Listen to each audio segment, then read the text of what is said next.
Except God, nothing will stop Tinubu's inauguration on May 29. Keyamo. So guys, this is Keyamo speaking. He's saying that nothing will stop Bola Tinubu's inauguration. Nobody is arguing the inauguration with you guys. Nobody is arguing that. We all know that this was well planned. This was well planned, and so nobody is going to argue it with you people. Whether Bola Tinubu is inaugurated or not, we have decided to follow due process. Mr. Peter Obi said he will go through the court, and we are going through the court. No doubt the court is going to overturn Bola Tinubu being declared the president-elect, because we all know that Peter Obi won this election, and it's clear that Peter Obi won. So guys, this is coming from Festus Keyamo. We already know the kind of person he is. We know the kind of statements he issues, and sometimes, and you know, recently people have learned not to take Keyamo's words very serious, you know, because of the kind of person he is and the way he speaks. Honestly, some of these people are just losing their prestige because they are spokespersons of their party. They don't mind the words they use. They don't even mind the way they speak to the public. And you know, they are beginning to lose their prestige. So sometimes we don't even care to take their words seriously anymore. So guys, I want you to take a look at this video that has to do with some of the happenings on the social media platform. Just take your time and watch it, and I know you are going to get one information or the other. Please don't forget to subscribe to my channel and turn on the notification bell. Please give this video a like so that YouTube can recommend it to others, and let me know what you think in the comment section below. Thank you. So that was it. Let's have some reactions now, as it happened yesterday on Twitter, because a lot of hashtags are trending to welcome him back. So Olushola is saying that, see how Jagaban, they're fresh, looking smart and full of energy. Welcome back, my president. So Okpe is saying that, all hail Jagaban, the international man of mystery, enigmatic Nigerian president-select, birthday controversial, birthplace unknown, birth father unknown, birth mother unknown, primary school attended unknown, secondary school unknown, childhood friends unknown. And Oludami Lare is saying that, welcome back, here are the matters on ground. And he says the real issues are: 1, drug trafficking and money laundering case, and $460,000 for feature, 25% in the FCT, forged certificate, INEC not following its guidelines, VP's double nomination, election rigging, dual citizenship, and perjury. All eyes on the judiciary. Quite a lot of assignment for him there by netizens. Well, Jonathan is saying that, I'm ashamed that so many people that surrounded Buhari, that misled this government, are the same people who are still around Jagaban. Tell me what kind of improvement we can get from all these corrupt politicians. Ojukwu says, we are waiting for you at the court. Thank God that you were strong enough to stand court cases. And then he is attaching this picture, the dual citizenship, and then his daughter, who is 61 years old, and the 71-year-old Tinubu. So apparently Tinubu is only 10 years older than his first child. So that is what this user Ojukwu is saying. So more over now to more reactions. Ibrahim is saying that, despite the insult and dubious aspersions on his personality, he remains steadfast and determined to be enthroned and take Nigeria to the promised land. Welcome, Jagaban, the president and commander-in-chief of the Armed Forces, Federal Republic of Nigeria in waiting.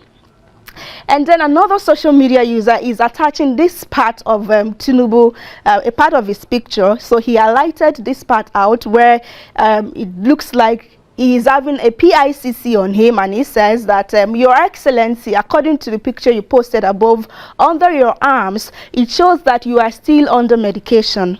Please, briefly, can you tell us how you are going to be at work all day and all night to tackle all the insecurities, insurgency, and all the poverty accumulation? Well, not my question to answer. So let's move away from Tinubu now to say that amid rumor that the presidential candidate of the New Nigeria People's Party, Rabiu Musa Kwankwaso, is expected to join the All Progressives Congress in no time, a grassroots mobilizer of the party in the north, Abdul Majid Dan Bliki Kwamanda has warned that the plan is aborted because the presence of Kwankwaso is the presence of confusion. And in his exact words, he says, "We don't want Kwankwaso to come and disrupt our party and bring about indiscipline and disrespect among our members. It is such that his supporters are a bunch of people that have no regards whatsoever for anyone except him." And then he says, "But there are a lot of people in the NNPP that our doors are opened for. They are welcome to join the APC. A lot of them were wronged by the party leadership and they joined the NNPP in reaction. So they are given birth to by the APC." And then he continued to say, "But we don't want Rabiu Musa Kwankwaso to come because if he comes, he's going to breed confusion in our party. He will breed crisis in the party. He has done this in the past and everybody has seen it in the PDP and how it ended. We therefore don't want him to come and disrupt the well-being of our party." That's what Kwamanda is saying, and he concluded by saying that if the president-elect Bola Tinubu insists that he is going to bring Rabiu Musa Kwankwaso, we are going to challenge him. He is going to lose support from the north and we will have a crisis situation that he cannot manage in the APC. Well, how are people finding this on the internet? Well, Rewan says, "Like we warned, APC will try and destroy every opposition parties, especially those that are seen as regional parties. Kwankwaso is likely to join the APC soon. Then that's the end of NNPP. Nigeria is a country where the winner takes it all. Everyone wants to be part of it." So Imram is saying that Kwankwaso decamping to APC is a good one for Bola Tinubu and is strengthening the APC more in the north. But as we all know, this alliance will not last beyond Asiwaju's tenure because, as usual, if he doesn't get the APC presidential ticket in 2031, he would decamp and cause more division. Larry says, "Bro, I agree with Aero5, but Shetima can't stand where Kwankwaso dey. Let's forget the hype about the VP elect." So people were saying that he does not have any chance where Shetima, Aero5, and others are. So that is basically the case. Now let's move away from that now to say that Pastor David Ibiome of Salvation Ministries is throwing shades at God knows who, asking what happens to a country where an Escobar and an Osama bin Laden are the first and second citizens. Speaking to his congregation in a now viral video, Ibiome is praying that such never happens to any country.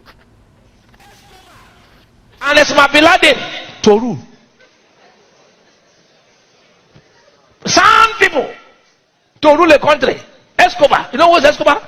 A drug baron, heavy drug baron. And then Osama bin Laden was the highest terrorist. That is two people like that to rule in any nation of the world. I don't know which nation they want to rule, but any nation. That is how some countries have turned to, where we cannot tell ourselves the truth. Only God will help. I don't know the nation, but you know the nation. Okay, over to some reactions now. Tafik is saying, "This man of God go like wahala. Let me bring some firewood so that the fire go catch where we're." All right, more reactions from distinguished Everest is saying, "Pastor David Ibiome did not call names. He said any country that Pablo Escobar and Osama bin Laden are ruling as president and vice president is in trouble. He didn't say Nigeria, he didn't say Tinubu nor Shetima. So I don't know why Agbado members are fighting him." Reacting also is Oba, who says he will soon be arrested for setup. Welcome to Nigeria. And to our final story today, the chairman of Air Peace, Allen Onyema, has again offered to use the airline for the evacuation of stranded students from war-torn Sudan for free. In a statement, he said that He is compelled to help because Nigeria cannot afford to lose our citizens in that country. It would be my own commitment to making sure that the stranded Nigerians in the war-torn country are safe. It will be a privilege and honor of tremendous pride that we will be out there to give every Nigerian stranded in Sudan a sense of pride and oneness in their country. We are very ready to do it immediately, no time wasting, any action that would promote national pride, national cohesion, peace and unity. We are afraid. But Saddam is saying that airline owned by Igbo man is offering to rescue fellow citizens trapped in Sudan whom our government has abandoned because they said it's too risky. I hope some Agbados trapped in Sudan will refuse to board the Air Peace because it's owned by an Igbo man. Last, our humanity supersedes our hypocrisy. More reactions coming in says Sudan is a war zone now and Air Peace is taking a huge risk to attempt evacuation. No one is asking if you're Hausa, Yoruba or Igbo now, or saying Igbo aircraft for the Igbos, unlike Yoruba jobs for Yoruba people. This country is blessed, but useless tribal sentiments are consuming us. Olafemi says, God bless him. This is so commendable. I hope my tribesmen can see this and know that we are one and they should desist from this Yoruba nonsense they've been projecting. I hope to see other jet owners, tribemen, women emulate this cause our government aren't doing anything. But for another social media user tweeting at Edosa says, this is very commendable. His consistency is always helping Nigerians stranded overseas is exemplary. He did the same thing when Nigerians were trapped in Ukraine. Well, Java team tries to highlight every time that Onyema has come true, and he says South Africa 2019, UK 2020 pandemic, China 2020, Ukraine 2022, now Sudan is loading. For now, he's not a member of the indigenous people of Biafra until he declares interest, maybe to run for any office and all of that. So guys, for me, I think it's high time we stop listening to all these politicians that use politics and ethnicity in dividing the Nigerian people. They've really done a lot of havoc on us, honestly. They've really done a lot of havoc, and it will dawn on us, honestly, by the time we realize this late, that it's already too late to start, amending some of these issues. So I think now is the right time for us to stand up and say enough is enough to our politicians. They should stop dividing us. Nigeria remains one. I think it's high time we all come together to start loving ourselves, caring for one another, showing concern, empathy for one another. These politicians, they've divided us enough. Nigerians, let's be wise, honestly. Let's be wise. Let's all come together. It's still possible for us to come together. It's not late, and the earlier we realize that these politicians are destroying us, the better for us. And that is just what I have to say. So guys, you have seen it for yourself. No doubt you have gotten one information or the other from this post. Please don't forget to subscribe to my channel, turn on the notification bell. Please give this video a like so that YouTube can recommend it to others, and let me know what you think in the comment section below. Thank you.